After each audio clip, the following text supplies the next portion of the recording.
Welcome back to Currently Right Now, Wife, Mom, Me. This is your host, Ariane Mayweather. And listen, we've had a lot going on this weekend, but of course, I wanted to bring you guys something. So I was talking to my nephew, Chucky, and this episode is dedicated to him because he gave me the title just in the midst of he and I talking, and he was explaining to me about a coworker he has who is in a toxic relationship. And we're talking about it, we're laughing about it, and not that it's funny, but when you hear those things, I think immediately everybody is like, whew. If you're not going through it, you're just, a sigh of relief. You're like, whew, shit, thank God that ain't me. But, in the midst of him talking, he's like, oh my God, like I keep telling him, like, bro, what are you doing? You got to get out of this toxic twirl. And I literally hollered. I said, what? And he said, the toxic twirl. And I said, oh my goodness, you're hilarious. That is so right. It is exactly what it is. It's a toxic twirl because it's the cycle of abuse. So this episode, the toxic twirl, we are going to really take a deep dive into how two people who have no business getting together get together. Like literally, you got this person's phone number, let alone you shouldn't even had their name. And y'all got together, and now you guys are bringing the worst out of each other. And I will say with this episode, for me, it will get personal because I was in a toxic twirl, but it was madness. And I was about 21 years old, 21 years old, well into almost 35, before my marriage / relationship ended with my girl's father. And it was really toxic. So we're just going to take a deep dive into how it starts off, how the beginning of the relationship is, to the middle, to the end, before, someone says, we are doing each other injustice. We're doing harmful things to one another. We got to stop. And, you've seen things play out where someone they aren't able to get out of the situation. I mean, we all know Snapped. We've all seen an episode. We've all heard about an episode. And those things do occur. And with the toxic twirl, depending on the level of toxicity in the relationship and the abuse, you know, at some point it will and can get physical. And what are the steps? Like, when did I take that left? Where did I go effed up at that led me here? And the unfortunate part is, realistically, I don't think anyone in it, when you're going through it, no one wants to really hurt anyone. Like, you're going through this relationship, things aren't the best, but you cannot get out of it. But your heart posture, your brain, your conscious mind is like, I don't want to hurt this individual, and I don't want this individual hurting me.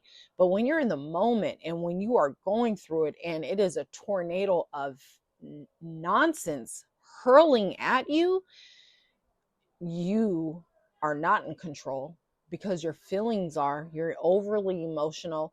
Whatever it is you're seeing, red, anger, hurt, pain, and you can't make the best decision, and your judgment is all thrown off because you're not using your brain. At that point, it's turned off. And I just hope that, talking about this would help someone. And I am going to put a bit disclaimer. I have 4 daughters.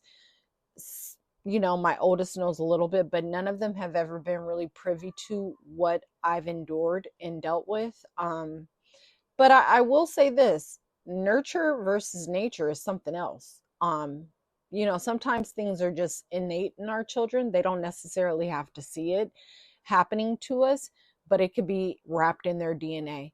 And as a mother, as a parent, I think it's always best to be as honest with your kids as possible without bashing the other party, so that you can potentially or help or to avoid them walking down the same path. Like, What are the things you should be mindful of? Because again, we can live in these fantasy lands and of, worlds of delusions, but one thing is for certain and two things are for sure. These kids are on social media, and I know we've all, if you have Instagram or TikTok, we've all seen the reels or the TikToks where it's a skit or they're acting out like the girl being crazy or the guy being nuts, and he's being super duper toxic, and we're laughing about it, and you're watching it, and it is funny because I'm sure some of us have had that situation where you're like, oh, okay, so I get to see what I look like in real time via somebody else making a skit or someone just happening to record. If nothing else, you can't do nothing in private anymore. Someone is recording you, but you see it go down and you're just like, okay, that's toxic. But then, God forbid, if you've ever been in that situation, you're like, oh shit, this is toxic. Like it's not okay. And Instagram and TikTok have glorified and made it glamorous to be with someone where they say, where it's like, I love you so much, I'll hurt you or I'll end you. And that's not okay. And it's not glamorous. And that is not love at all. And I think what tends to happen is, I think a lot of people feel like the opposite of love is hate or the opposite of hate is love. No, the opposite of love is indifference. Because I don't think you ever really stop loving anyone. I think when a relationship is over and however many years, you're just kind of like, even if that person did the worst of the worst things for you, you don't stop loving them. It just switches into indifference if the relationship didn't end well. So you look at a person that you used to be with and you say, well, I do. I mean, I would hope that, we aren't going around hating people, especially if you've grown from that, you've gotten the proper healing and help from it.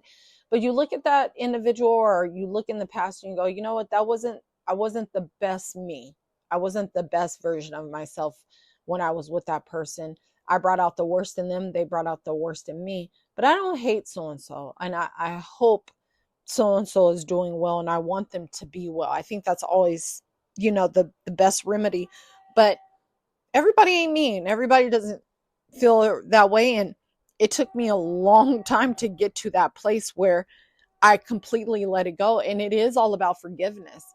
And I have to remind myself every day that if I can forgive that individual, I can forgive others. And I have quietly. And I think I want to make it very clear that just because you forgive someone does not mean you have to continue to have the same relationship. And I think that is the misconception with a lot of people. That is where the confusion comes from. I can forgive you, but we no longer have to be together. I can forgive you, but I don't have to be your friend anymore. I can forgive you, but we don't need to talk every day or whatever the case may be.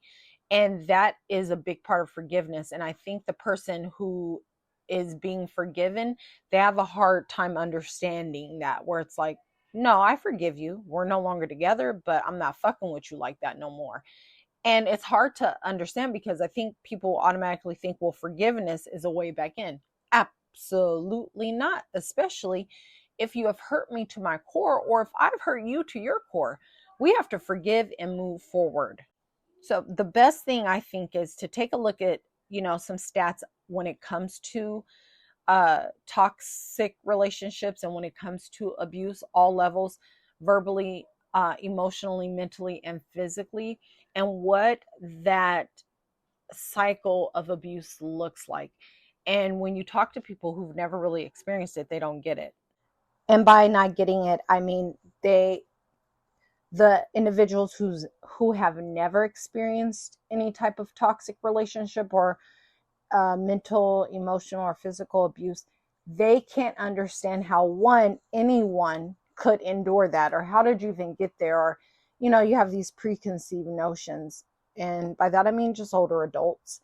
But with these young kids, it's just so easy for them to get caught up in it, and that is where, as a parent, you should step in and help them recognize this situation is not healthy.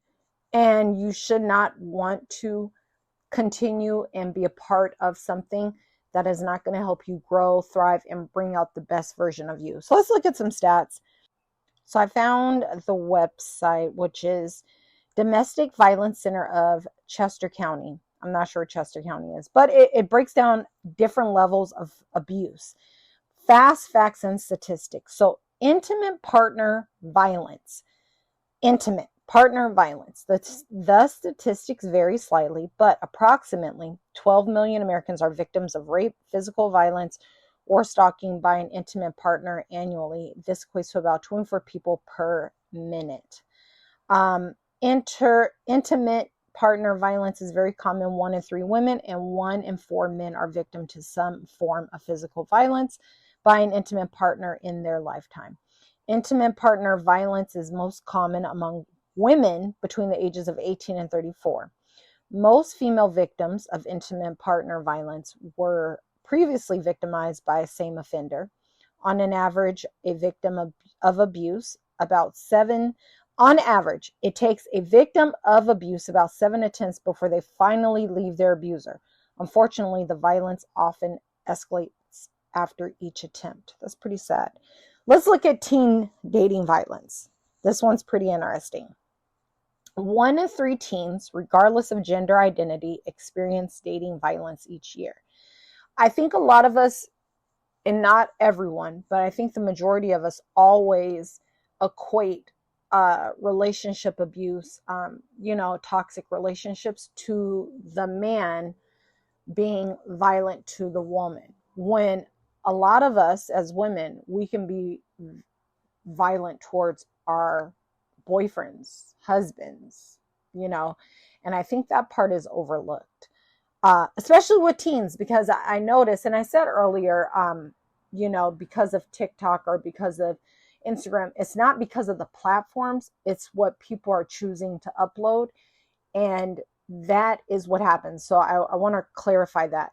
It is not the platform itself, it's what people who are using the platform, they're uploading, and we see these things, we laugh, and a lot of them, they're young people, and by young I mean under the age of 25, and it's really not funny, but we all laugh and we should. And so teen dating violence. 1 in 3 teens, regardless of gender identity, experience dating violence each year.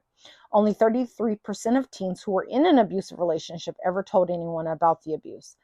Violent behavior typically begins between the ages of 12 and 18.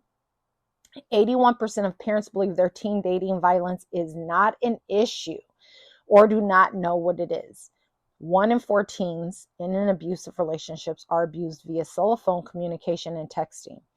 Nearly 40% of teens engage in sexting, the act of sending and receiving sexually suggestive photos and messages. However, 61% of teens who have sent nude photos felt pressured by their significant other to do so. Abuse later in life. Every year, approximately 4 million older Americans are victim to a physical and psychological abuse and neglect. So let's take a look-see. Emotional and physical abuse. Nearly half of all women, 48.4%, and men, 48.8% in the United States, experience psychological aggression by an intimate partner in their lifetime. 95% of perpetrators who physically abuse their intimate partners also psychologically abuse them. Psychological abuse is a stronger predictor of PTSD in women than even physical abuse. 7 out of 10 women who are psychologically abused will display PTSD symptoms. So, and it talks about stalking. So let's talk about that. 62%, or approximately 2 out of 3 of female stalking victims were stalked by a current or former intimate partner. Over 40% of male stalking victims were stalked by an intimate partner or acquaintance. That is creepy. And if we want to just pin it right there, how many of us know, or even have done, followed somebody on Instagram, looked someone up, even the same thing on TikTok, and kind of just watched what they were doing? I guess that is a form of stalking, you know. Often it isn't really discussed, but it does happen. So repeatedly reviewing unwanted calls or text messages is the most common tactic experienced by both male and female victims of stalking. 1 in 6 women and 1 in 19 men experience stalking in their lifetime that made them fear that they or someone else close to them may have been harmed or killed by a perpetrator. 76% of women killed by their intimate partners were stalked first. That is really, really disturbing. So I found something else that was kind of interesting when I was looking this information up. Um, this is an overview on Google, and it said toxic relationships where one or both individuals exhibit harmful behavior are alarmingly common, with the study showing that 84% of women and 75% of men report experiencing some form of emotional abuse. This type of abuse can occur in romantic, platonic, and even professional relationships. The prevalence of toxic relationships highlights the importance of recognizing warning signs and seeking help to navigate these unhealthy dynamics. So how do we get there? How do we get to the toxic twirl? What tends to happen? Now, I'm going to put a disclaimer on this. This is trigger, so it just is what it is. I'm not going to go into deep details. I'm just going to state the situation. When I met my first husband, my younger girls, my 3 daughters, when I met their dad and I began dating him, we had an experience that started and that just led to years of it. So the first time it became physically abusive, we were driving in the car. We had a situation. He took my car. I let him use it. So he didn't take it. I allowed him to use it. Now he had been gone all day. And in my brain, I was like, where's my effing car? So I kind of had an idea about where he was, and I had someone drop me off to where it was. I saw my car. I took it. He didn't answer his phone, none of those things. So later that evening, he called me and he was like, I think someone stole your car. And I was like, nobody stole my car. I took my car. I mean, if it's not straight out of Baby Boy, I don't know what is. But whatever. And he's like, oh, come get me. Now, at this point, as I'm getting to know him, I'm not realizing that he has a drinking problem, but he was young. We were young. And he was very much 22 at the time. So I pick him up and he and I are going back and forth about it. And we're not yelling and we're not screaming, but he's very much of a can't understand why I would take my car. And my response to him was, well, I have a child. Why would you take my car from me all day long and I have things to do? Like, you don't pay the car note. But you know what? Essentially, that's my fault. So we're driving. Well, I'm driving. He's talking. And I realized at this moment, like, okay, he's been drinking or whatever. And so he's like, mentioning the movie. Oh, you for real? I for real thought somebody stole your car. And I was like, no, I took it again. And he's laughing. So I'm laughing. And before I know it, I'm struck. Not once, but twice. I saw Tweety birds. Now, in that moment when that happens, one would then say, okay, after you got to where you go and you're safe, why didn't you tell your dad? Why didn't you tell your brothers? Why didn't you just end it? Well, one, I thought about it and I was like, if I say something, then my dad and my brothers, it's going to be an illegal situation for everybody involved. And I just didn't want that. Now, why didn't, after all was said and done, the next day I say, you did X, Y, and Z to me. We're done. Like, you're not doing that. I was dumb, very dumb. And I didn't get it and I didn't understand it. And I will say in that moment, I was very much thinking, I have a child.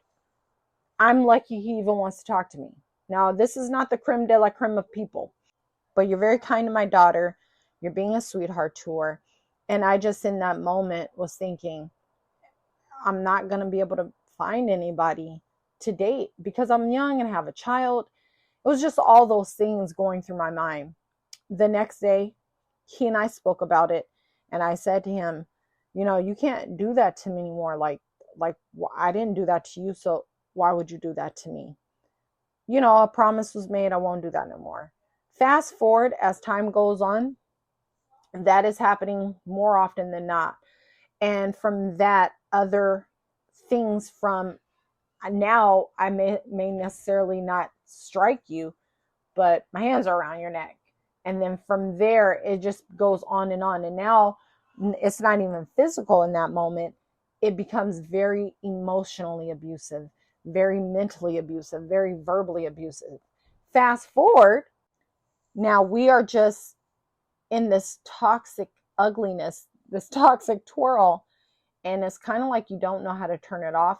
But I will say I could start sensing and noticing the signs. What it did was it turned into when they talk about the cycle of abuse. So everybody's good. You got it's like, imagine a clock, if you will, a wall clock with the 12, the 3, the 6, the 9, and it has a hand on it. So we're at 12 o'clock. That is the honeymoon stage.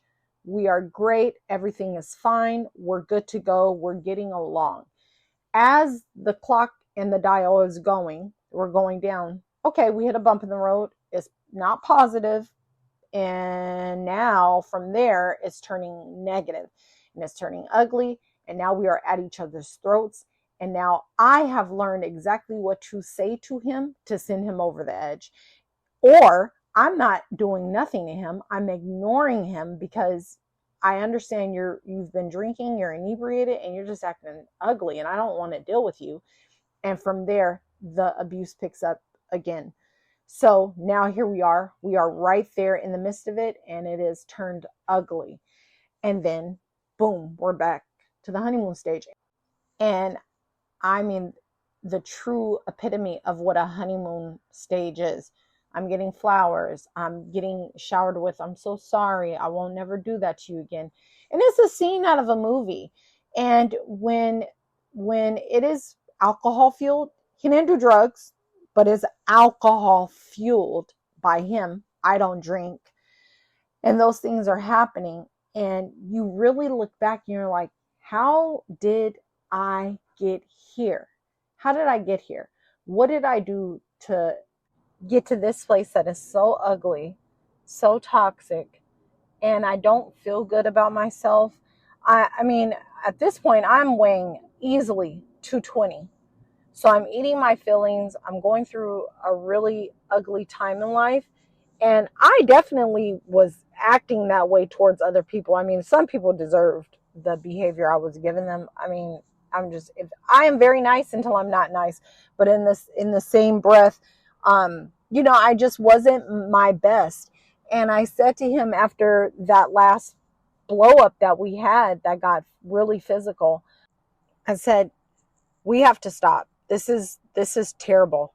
Like, we're being so ugly to one another. We have young girls, they're watching us. And I can't continue like this. At this point, my weight was 220. I was eating my feelings. I didn't feel good about myself. I was ugly to myself. I was ugly to everyone around me. I just was not the best me. And he was unhappy. But the thing is, you're cheating on me. And then I find out, I confront you, and now you're mad at me. So now I'm getting popped. And it's just an ugly, toxic twirl of a mess. And it is so ungodly. It's just, we have to stop.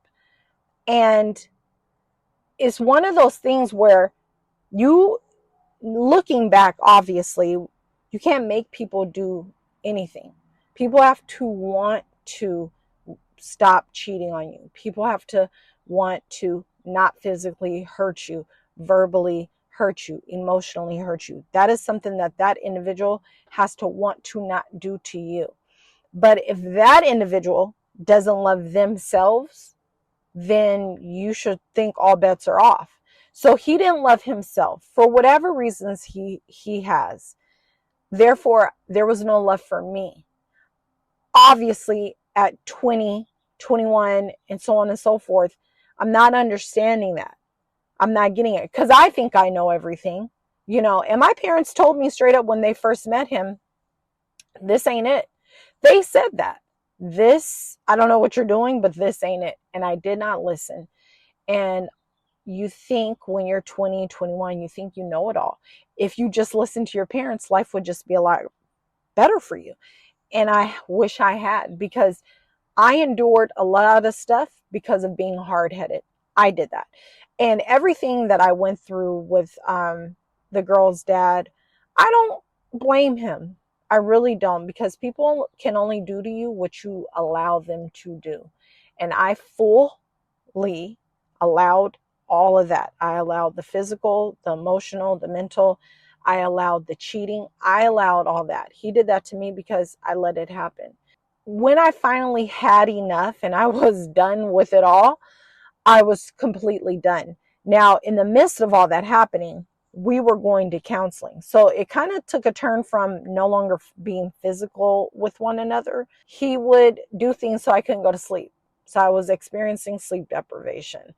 And I had to get up and go to work. It's just all these things. And I know people who've never experienced it, and you're talking to them and they're like, why would you even endure that? I was dumb.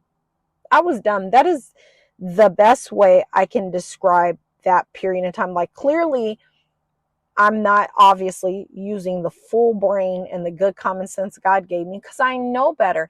And not only that, why, I used to hear a lot of, if I talked about it, like, why didn't you tell your dad? Why didn't you tell your brothers? Because I didn't want them going to jail because I was being stupid. I take full accountability for everything. And I always tell my girls now, especially, I did a lot of mistakes. I went through a lot of stuff. You don't have to. Mom did all the trips, bumps, and bruises on my forehead, as my dad used to say, a hard head make a soft ass. I did all that. So you don't have to. And I definitely fear that they will ever encounter such a thing, because, like I said, they never physically seen anything, not that I'm aware of, but I think things are just within. And I do my best about preaching, someone putting their hands on you, or what is love, what is not love. And you have to be very mindful and careful. And it's easy for a relationship where people are joking and wanting to be very controlling or possessive. And you see these TikToks where it's kind of like, I saw one today I thought was pretty interesting. So the guy comes outside in the TikTok, or the reel, comes outside to his car, and he has a note on it.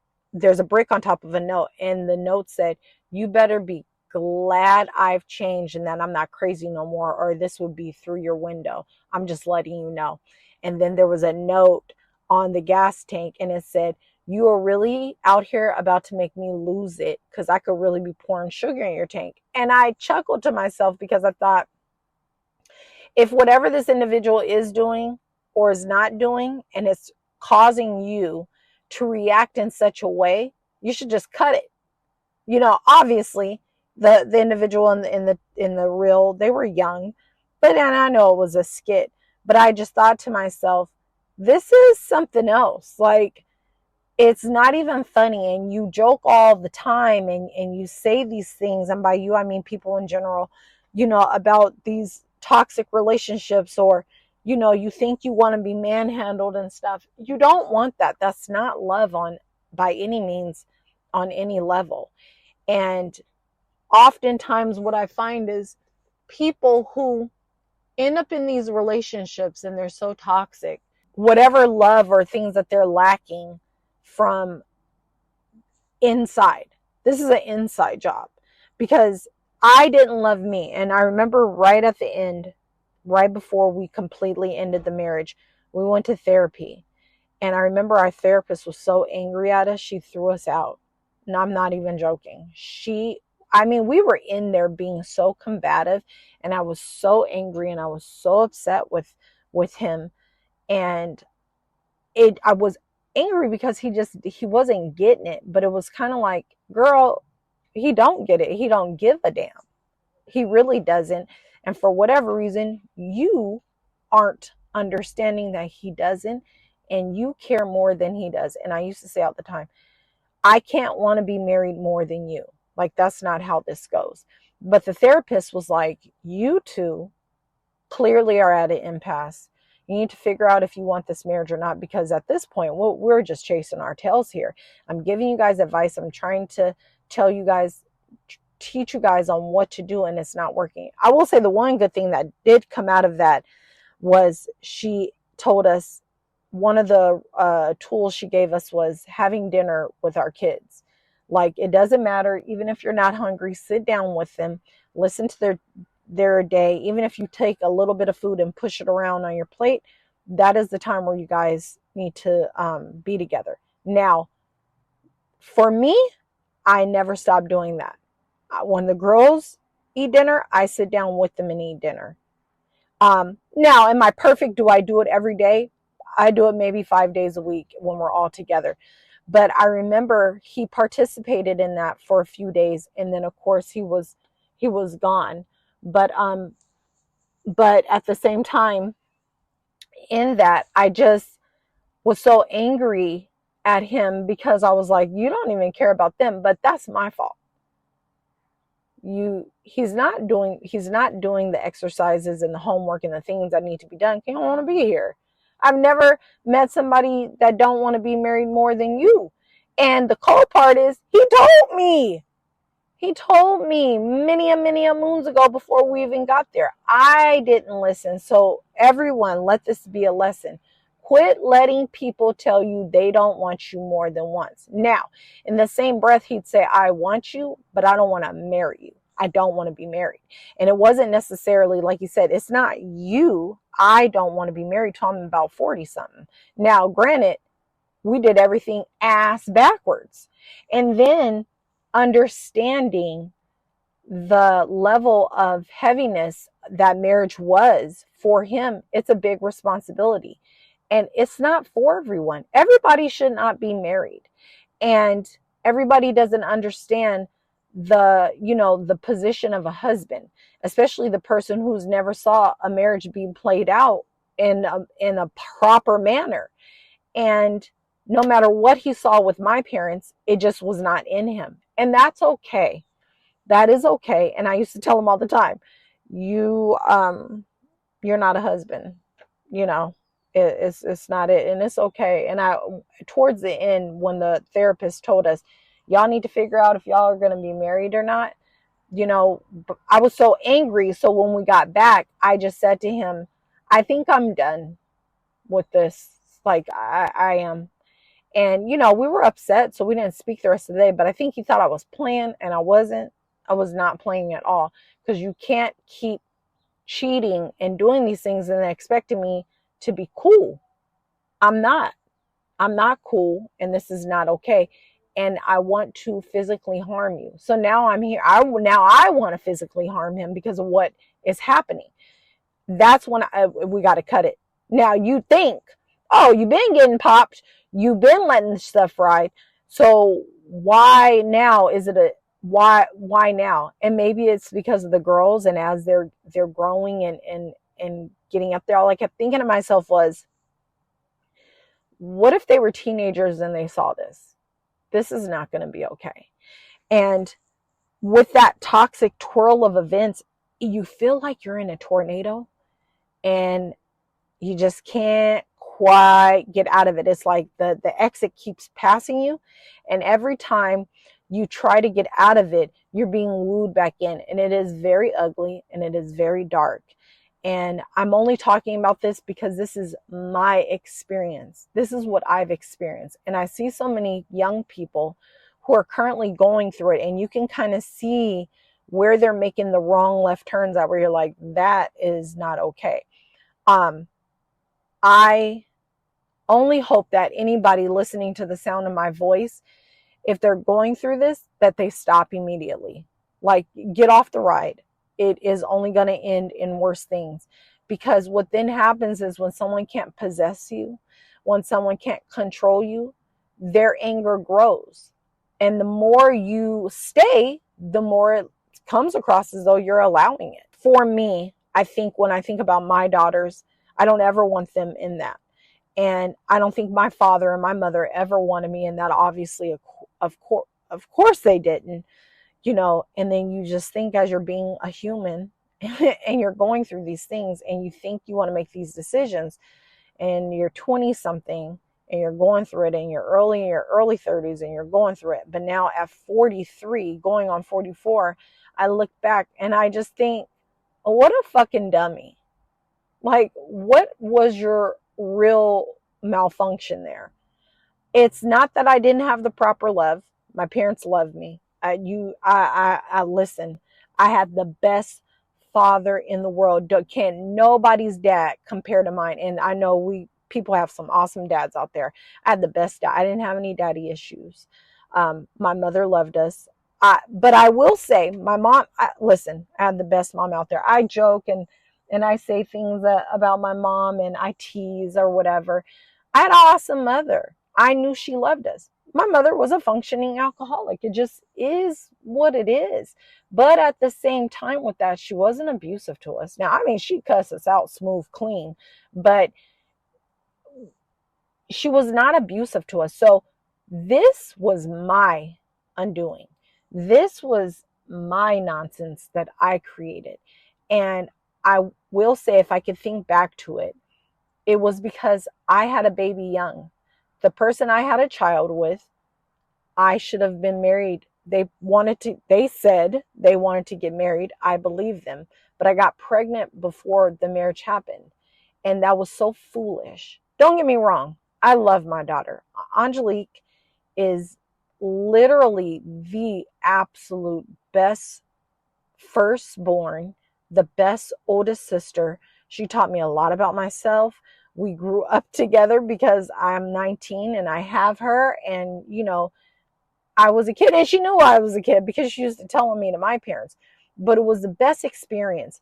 Now, thankfully, she wasn't abused. Thankfully, you know, she didn't pick up any of those horrible traits and do any of that. And I will say, you know, to his defense, if that even makes sense, he was kind to her. He loved her. But again, we're talking about somebody that only had the ability to love to what he understood love was. But again, he didn't love himself. So fast forward here, our daughters together. And again, he is being an active father in the midst of things. But once we're done, and once the toxic twirl is over, and once the tornado has died down, you're mad at me. You're mad because I said enough. I said, I don't want this anymore. Like, I don't want this toxicity anymore in my life. And I don't want my kids to ever be a part of it. And they can see. I don't want my children coming up to me and them saying, I remember that one time, or any of that stuff. You know, they're already going to have to do a lot behind his mistakes that he made outside of our marriage. So I just, in this whole toxic twirl of things, when you find yourself in it, when you find yourself,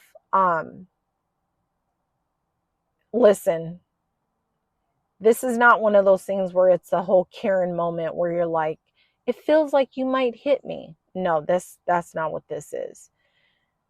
These things happen little pieces at a time. Like, I could look at a young couple and tell, if it hasn't gone physical, it's slowly about to. And when you see certain things or how people are behaving and stuff, and oftentimes you see girls popping dudes. And my thing is, if you're with a man or a young man and he's cheating on you, you slapping the shit out of him ain't gonna stop him from getting it popping on the side. If you want to mess around, just leave. If you feel like you have to physically put your hands on somebody to get them to understand where you're coming from or whatever, just leave. And that was my sign right there. Like, I want to end you, but I can't. I gotta go. Like, I gotta go. You're taking me to a level that I shouldn't be at. And I think often we think it's funny and it's a joke when we see things, but it really isn't, because the two people in it, whether they're aware of what they're doing or not, it's horrible. And for the young man that is feeling like he needs to be so possessive of this girl, and you got to have that liquid courage in you to get yourself to be able to control her physically, and you think slapping her is the way? No, because you won't want nobody putting their hands on your daughter.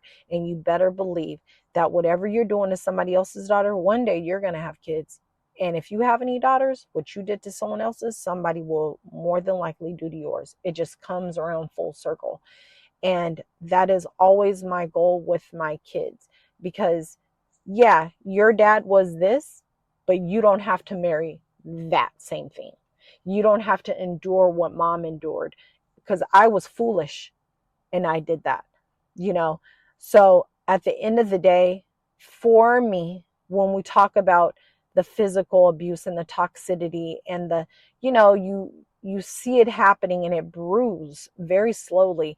And before it's the whole, oh, I don't want you being friends with so-and-so, or you can't do this or that.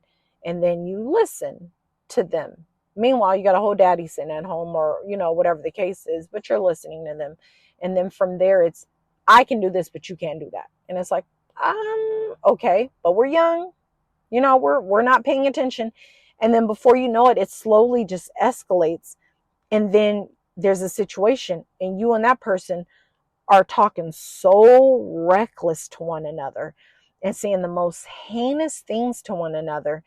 And it just is going and going. But now, because you know who you're with, you know who your boyfriend or girlfriend is with, so you know exactly what to say to them to set them off. If you've been with anybody longer than a few months and you all have both been vulnerable with one another, or you've seen something and it's been discussed and it's insecurity of that individual's, we all know that that's their kryptonite. So we throw it up in their faces. Now, when you throw something up in someone's face that is unsavory and they've shared with you, be prepared to probably get slapped. Because one, you doing that is mistrust. No one, I have a saying, like, if whether you're a friend, you're dating, whatever, husband, wife, whatever the case may be, sibling. If I told you something in confidence and I told you something when I was being vulnerable, and later we're having a disagreement and we don't see eye to eye, you don't get to throw that up in my face, especially if it don't have nothing to do with the situation. Like, why would you do that? I've had that happen to me several times. And I'm always shocked and stunned that the person does it. And all it did for me was, in that moment, I just don't share shit no more. Because it could be a friend that does that shit to you. And you're just like, wow, you really did that? But it hurts even more when it's a partner. I hate the word partner, I'm sorry. It hurts even more when it is somebody that you're in an intimate relationship with. And it doesn't have to be sexually physical. If we are boyfriend, girlfriend, if we're husband, wife, whatever we are, if we are intimate and we love one another and we are in a romantic relationship, and I've shared something and I was vulnerable, and then you took that and you threw it in my face in the midst of an argument, and we're talking about frogs and cats, and here you come with this shit. Now I want to fuck you up. But can I? No. But why would you do that to me? And for the individual doing it, knowing you can't beat up the other person, that's insanity. That is madness. So what you've just done now, you know exactly what you said to rile that person up. You know you're probably going to get popped. And for the individual hearing it, like, wow, I told you something about my childhood, or whatever the case may be, and we're arguing, and you throw that up in my face, the restraint on that individual to not physically hurt you has to be studied. Because again, I know there's, what is that saying? Sticks and stones may break my bones, but words will never hurt me. That is absolute bullshit. That is absolute craziness. Should we be bothered by the things people say? No. But are we? Yes, we're human. We are not, steel. Stuff don't slide off of us. You know, we're it's impossible. Now, as you get older and you age a little bit, I mean, I'm over 40, so a lot of stuff doesn't bother me as much, but words still hurt. I'm human, I have feelings. Words do still hurt.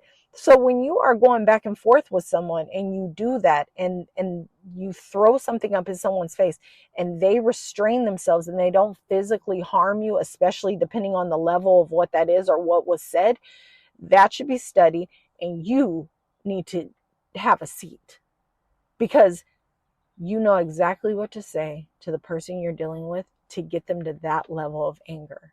You know exactly what you're doing, because it's almost like when you're being toxic, it's like you're inviting in the physical part of it. So we've just got through verbally and mentally and emotionally hurting one another. Now the next step is physical. But I just want to know, for the people who like that, I'm always curious, why? Why do you feel like that's love?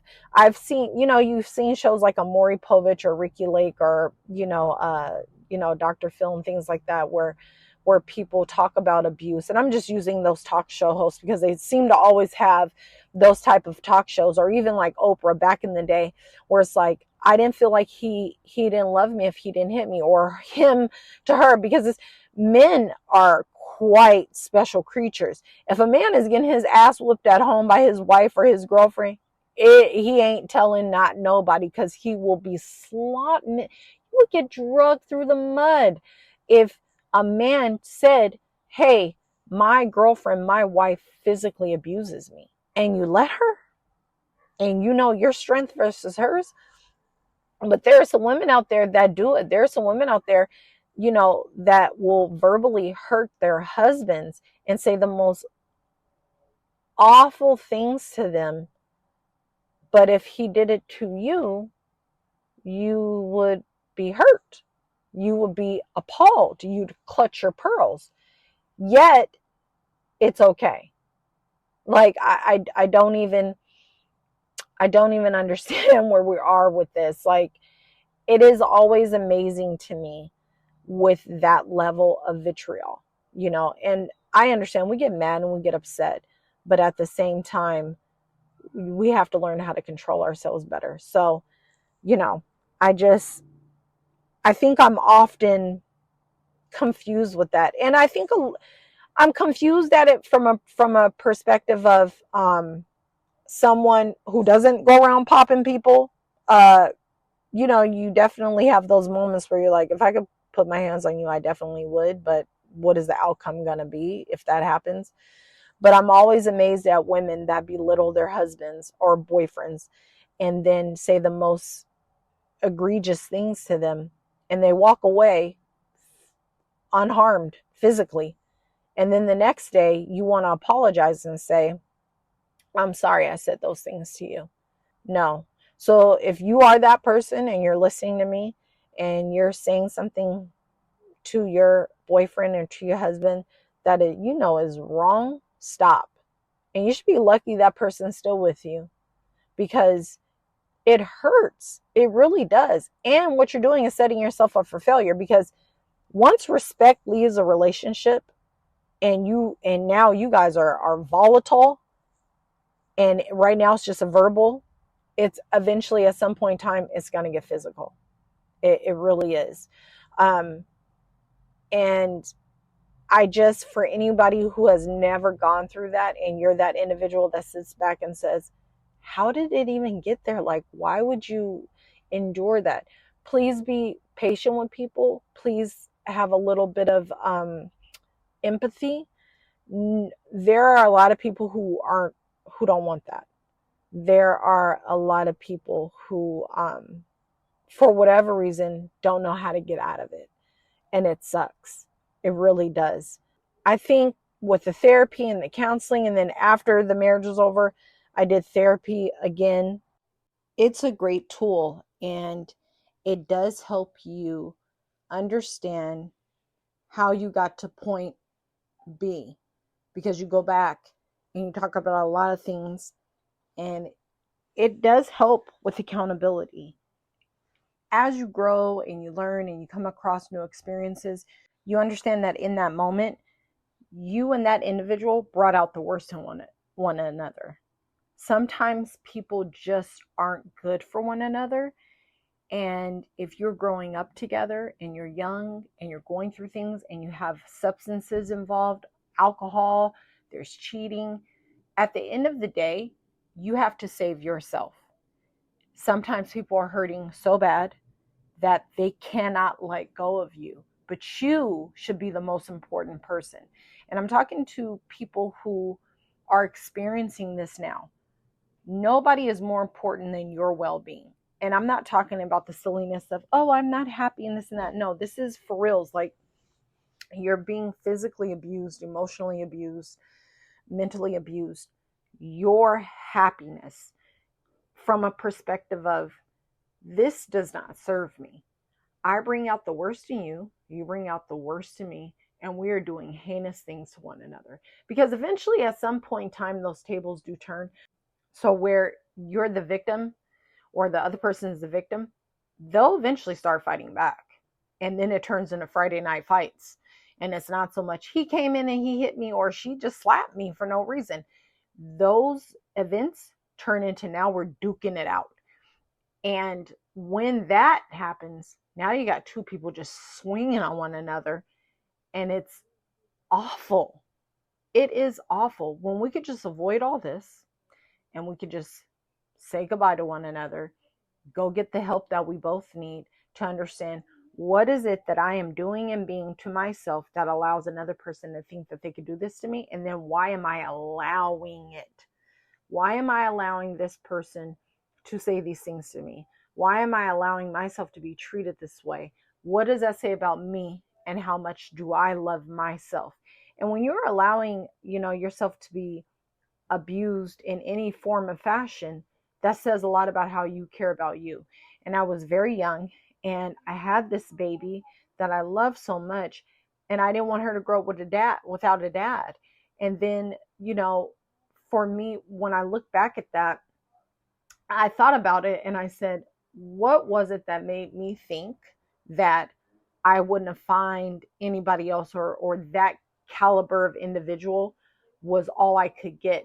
And I just remember my dad being very adamant about me having a child out of wedlock, and him saying, Pumpkin, now that you have a baby, you're not going to be able to find a husband. You have to think about her. When I think back to that, and what he was trying to really express was, or what he should have said was, and granted, my father wasn't a perfect person. What I heard in that moment was, you have a daughter now. No man will want you, no matter how good of a woman you think you are. Now, I am 43 years old, and when I look back at life and look back at experiences, was it hard to date with a child? Yes, it was. So when I found my ex-husband, I seemingly clung to him because I was like, well, I have a daughter, he wants me. And essentially, what my father should have said to me was, listen, you have a daughter now. Your choices in who you are choosing to date and the people you want to bring around your daughter, you're going to have to be very mindful of that. Because if you want to get married, you have to be the best version of yourself in everything that you do. And you need to pick someone that is going to be an awesome dad to your daughter. And I know we have a lot out there in the social media world, and you have people where they're like, oh, don't, stepdads or simps and all that other jazz and stuff. And my thing is, people do fumble. Life. It just is what it is. And we're young and we have these awful experiences that we shouldn't have had, depending on the level of hard-headedness of us. But there are good men out there. And if you are a good woman and you missed the mark when it came to having a baby out of wedlock, not that you've been very cavalier with your love life and your body, but those things do happen. And we will be foolish to sit here and say that men will not date women with kids. That is further from the truth. It happens, they do. Now, to get a man of quality, to get a man of sustenance, to get a really good guy that is very kind to you and can be kind to your child and raise them as their own, you as a woman have to understand that, okay, what do I need to be and become to get this guy? And I wish my dad would have said, listen, something's going right here. You keep missing the mark on this. Let me help you pick a good guy because you failed the first time. So now you have a baby. Um, Clearly you want to be married. You want to be in a relationship. Let me help you vet properly. But I think my dad low-key was afraid of me being mad at him or something. And I think sometimes as parents, now that I am one and I have these teenagers, I have to be very mindful how I step because they get so angry at you and they forget that you were once their age. You know, I tell the girls all the time, I didn't wake up 40. I didn't wake up 43. I was once 15. I was once 16, 18, 20, 25, 30. I do know a little something about something.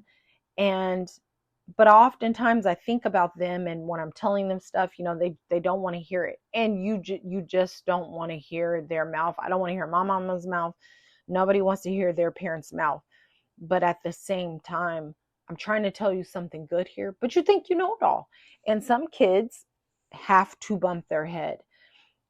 I can really truly say when I look back at everything, I don't want to bump my head. I just wanted to give my daughter a dad. And I failed twice. I failed twice with the first one. Here I come with the second one. I'm failing miserably again. And now we got 4 hurt people versus just the one daughter. So again, like I said, I took a step back. So if you find yourself in this position and maybe you don't have kids, but you've been in a toxic twirl and you were married or you didn't get married, man or woman, and now you're out of it, I strongly encourage you to do some therapy. Even if you don't want to go, there are so many self-help books that you can utilize, but you should get therapy. Even if you go once a week, do the work, take the tools that are given to you. And the thing is, you don't know therapy is working or not until you're faced with another situation, something similar, not necessarily abuse, but when you get yourself back out there again. And it's really eye-opening because you start seeing where you have or can take a left turn, where you're pretty much introduced to a seemingly same situation. And then in that moment, you start recalling things from the past like, oh, this has happened before, or, this person seems familiar. And what I often find funny about women who say this all the time, more so women than men, I was in these situations, I keep attracting the same type of dude. Everybody attracts everybody. Everybody can be attracted to anyone and vice versa. You don't have to entertain them. So you hear this thing where it's like, I only date street dudes and that's all that's attracted to me. That's not true. And you don't have to entertain them, but you have to change your palate. What do you have a taste for? What are you typically attracted to? And then when you look down the line of all your exes, you can see the level of mental retardation. Like it is something really interesting when you really look back at it, when you can look and line up everybody that you've ever dated and you can kind of see where you have failed at as a human. And I say that from a perspective of, we are great at learning. The human brain is wonderful, and you can unlearn bad habits as well. Get the therapy. Do the things you need to do. Get the tools. Read the self-help books. And at the end of the day, it was God. I remember when I finally said to him, I'm done with this. I felt God. Prior to that, when we were really in the thick of it, God had took his hands off me. That's how it felt. And I don't think God ever took his hands off me, but that's how it felt because I was free falling. And it was scary. And I was trying to go at it alone. I wasn't praying. I wasn't in the word. I wasn't doing any of that. Fast forward, afterwards, I started dating somebody else and I dated them for a year. This is the tricky thing about abuse. You think anything that is better than what you're currently in is good. No, it just is a little bit different. Now, that individual was not abusive to me physically or mentally or emotionally. He wasn't. But it was not the best situation. It was a situationship. I didn't know that at the time. And my niece-in-law, Brittany, she would go, how did you not know that? And I'm like, I don't know, because it was better than what I was dealing with. And this is why when you're in a situation and you get out of it, you really should take a deep breath and refocus back on you. Don't get in nothing new. But I was in that. Now, the good thing about that was he was quote unquote into God, and it encouraged me to read the Bible. And that is because a statement was made one day about a particular verse and he utilized it. And later that day, I went back home and I opened up my Bible, and I instinctively, and it was nothing but the Holy Ghost, I read the verse above it and I read the verse below it, and it all formed together.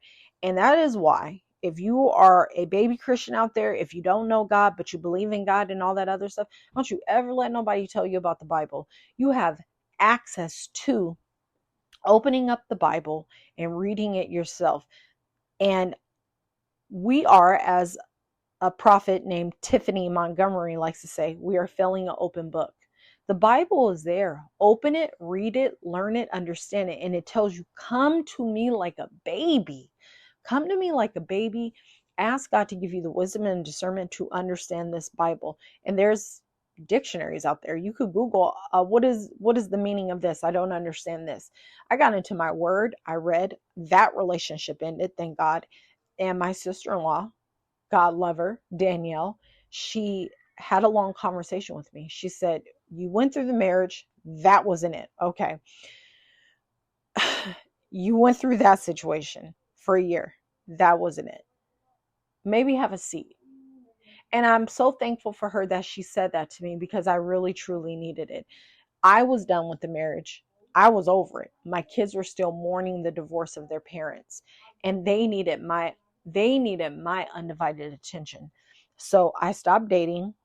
I was a recluse from a perspective of, I wasn't dealing with nobody. I didn't talk to nobody. I cut off a bunch of people. I blocked a bunch of people, and I got into the word. I read my Bible. I started taking the girls to church, and I just began to cultivate my relationship with my children and with God, and mending that. And I knew it wasn't time. I read several books in that time. I read The Secret. Again, shout out to my niece-in-law, Brittany. And she had been wanting me to read it. And I was like, I don't want to read it. It sounds like witchcraft. And then I opened it, and it gave several Bible references. And I knew who I was in God. I read it. I applied things. It's just very much an optimistic book about optimism and being positive. And I really understood who I was. And it was the best decision for me, because I really got to understand my children. And I will say, early on, right when we divorced, I started planting seeds in my kids' head from a perspective of, mom will get married again. You guys will have a stepdad. This is what's going to take place. Your dad is going to start dating again. I never bashed my kids' father. And I think that is part of the toxic twirl, especially if there are kids involved. Somehow we end up wrapping our kids up in it, especially if they see it happening. It can be ugly when you see children involved in the toxicity, and then you lie to your kids and you tell them these awful things about their parent, and then you are doing your best to tear them down because you and the person are no longer together and it's not working out. So you want to destroy your children's relationship with their parent, with their mother or their father, when in retrospect, why would you do that?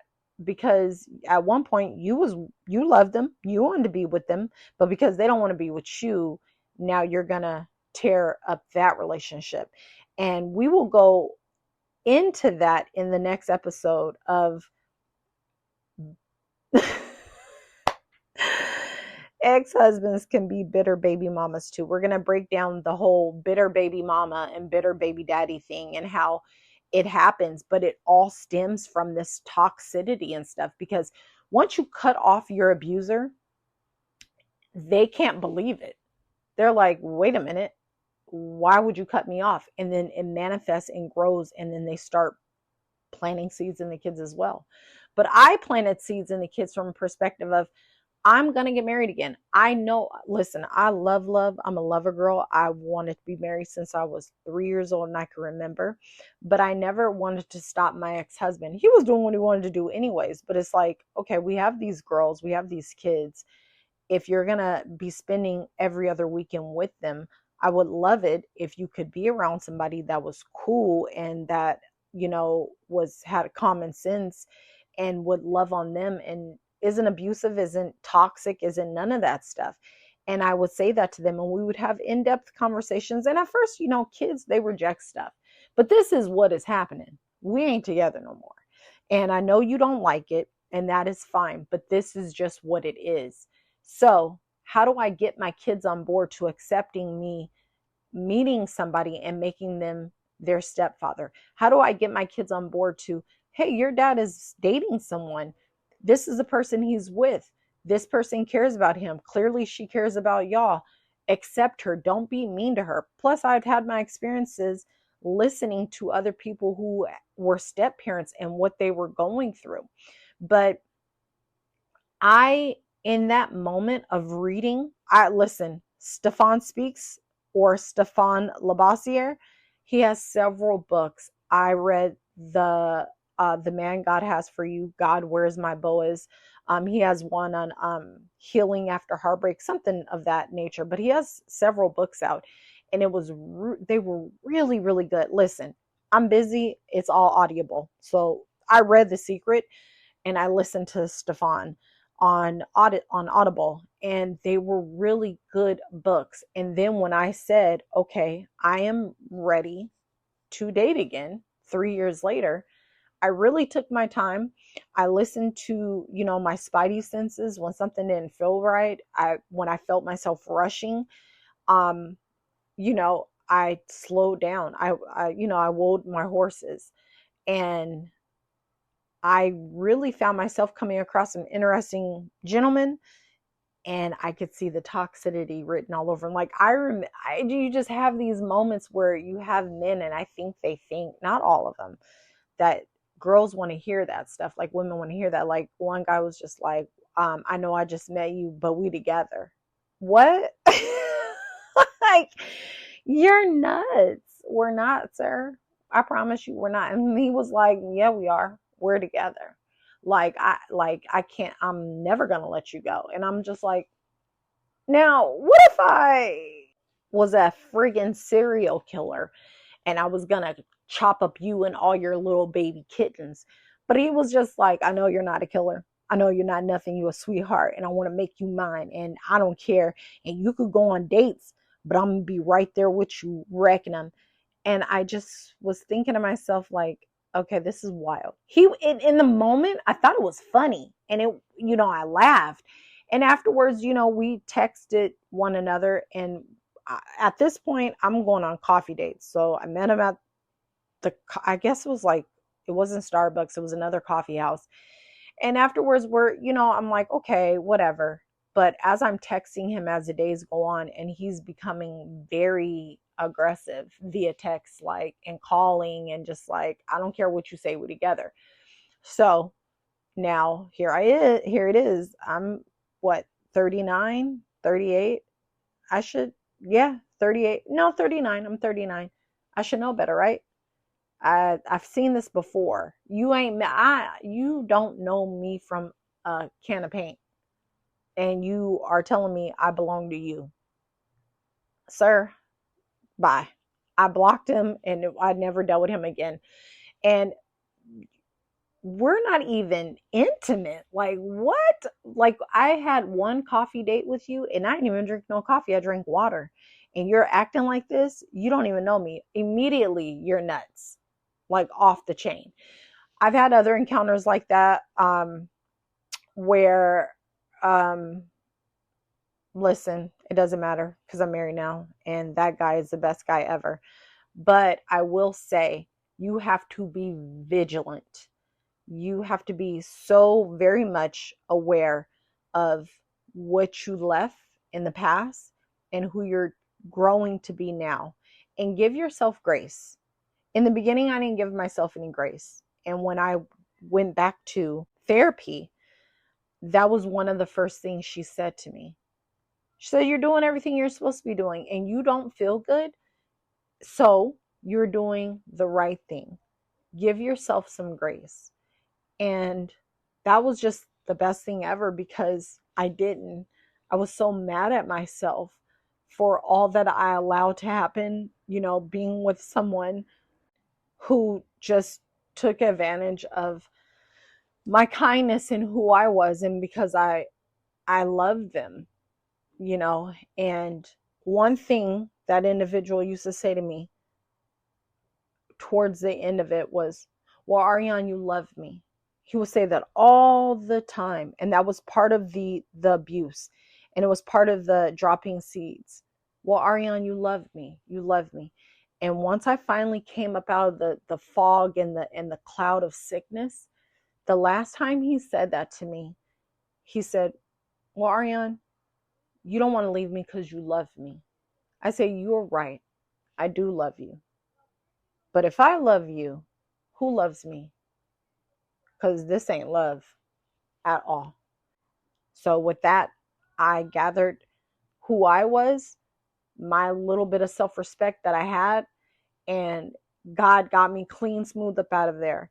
And looking back now, I give myself a lot of grace because, I was in a situation that was awful, but I take full accountability of my behavior. I take full accountability of what I've allowed to happen. And as far as I'm concerned, I will never be back there ever again. And when it comes to my daughters, they will never be back there. But I hope this episode helps anybody under the sound of my voice. And if you are in something like that, I pray that Father God releases you from that, that he releases you from feeling like you have to be in it, and that he gives you the strength for you to come out of that, for you to love yourself more, to not endure anything that does not serve you and that only hurts and harms, and that you recognize immediately, me and this individual are hurting one another. And before it gets really bad, we have to stop and get out. So thank you for listening and bearing with me through this. And maybe it sounded like I was kind of all over the place, but I was doing my best, because at the end of the day, my kids still have a relationship with their father. I don't ever want to demonize him, based off of what I did and what I've allowed. And that is their dad at the end of the day. That is the person I chose to have children with. And again, he didn't do anything to me that I didn't allow. However, now I am healed. I am whole. I am the daughter of the Most High. And I understand. And everybody isn't loved properly, and everybody doesn't love themselves properly, which is why these things happen. But again, I love you all with the love of God for listening, and I bid you adieu and have a great, great day. Thank you.